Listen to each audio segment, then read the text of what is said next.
ఒక్కడిగా ఉండిపోయాను నీకోసమే. నన్ను దాటి వెళ్తావా? తప్పు చేశాను, నిన్ను రొమ్ముకు రొమ్మానించి ఢీ కొట్టడం తప్పే. నేను ప్రాధేయపడుతున్నాను, తండ్రి నన్ను ఆశీర్వదించుకుంటూ వెళ్తావా అంటే ఆయన బతిలాడుతున్నాడు. ఇక తెల్లవారుచున్నది కనుక నన్ను పోనిమ్ము.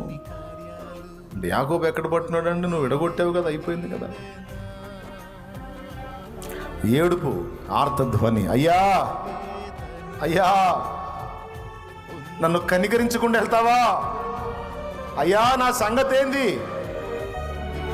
అంటే కఠినంగా దాటిపోవటానికి ఆయన మనసు లేనివాడు కాదు, మూర్ఖుడు అంతకన్నా కాదు.